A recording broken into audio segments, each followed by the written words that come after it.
Shalom saudara, beberapa dari kita mungkin pernah merasa ada hambatan dalam pertumbuhan iman, sehingga kita sering mempertanyakan, apakah saya sudah mengalami pertumbuhan iman? Dalam edisi Voice of Pentecost kali ini, kita akan membahas tentang bertumbuh harus disengaja. Max Lucado pernah berkata, Tuhan tidak pernah berkata bahwa perjalanan hidup kita akan mudah, tapi Dia berjanji pada saat kita tiba, kita akan merasa bahwa semuanya jadi layak.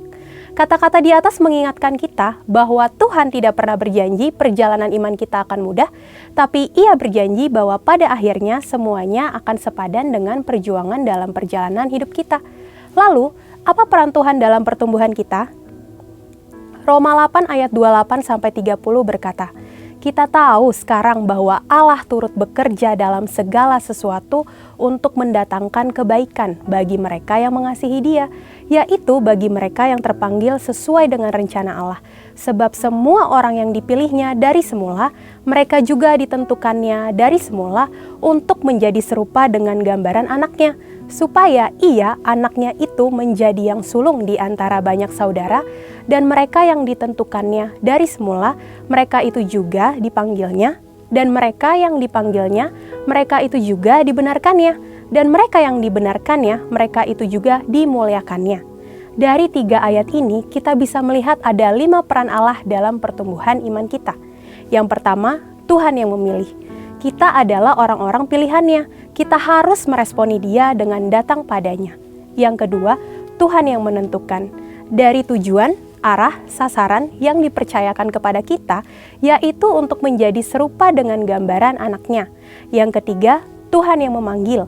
Ia mengundang kita untuk mendekat. Dari perspektif lainnya, Ia memanggil nama kita, kita dikenal olehnya, dan bukan orang asing bagi Allah, Raja segala raja. Yang keempat, Tuhan yang membenarkan. Saat kita mendekati Tuhan, kita butuh dibenarkan.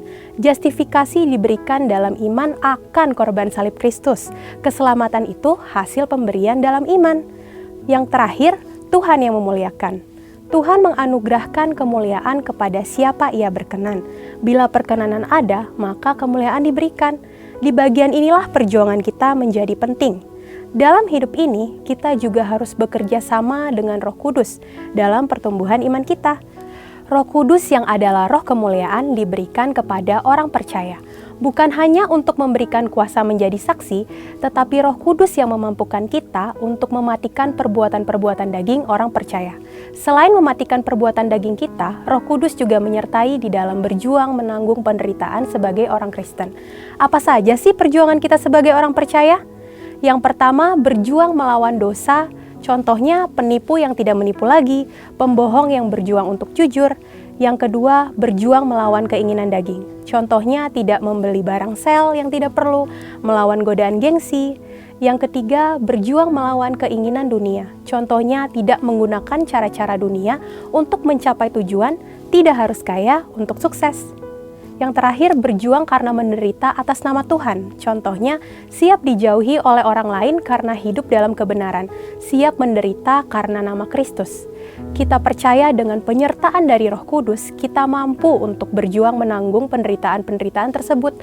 Karena ketika kita memilih untuk menjadi Kristen, sudah otomatis kita juga akan memikul salib Kristus. C.S. Lewis pernah berkata, jika Anda menginginkan sebuah agama yang membuat Anda merasa nyaman, maka saya sangat tidak menganjurkan kekristenan.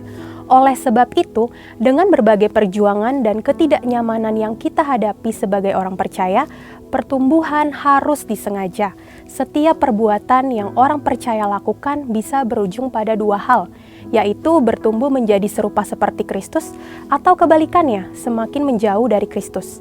Saya berdoa bahwa kita semua bersepakat dengan Roh Kudus untuk mau bersama-sama diubah menjadi serupa dengan gambarnya dalam kemuliaan yang semakin besar. Memang memutuskan untuk berubah menjadi seperti Kristus tidak mudah, tapi Yesus memberikan janji bahwa Ia yang memulai pekerjaan yang baik di antara kamu akan meneruskannya sampai pada akhirnya, pada hari Kristus Yesus. Segala puji dan hormat hanya bagi Dia. Untuk penjelasan lebih lengkapnya dari tim teologi kami, silakan buka link yang ada di atas atau scan QR Code yang tersedia. Maranatha, Tuhan Yesus memberkati kita semua.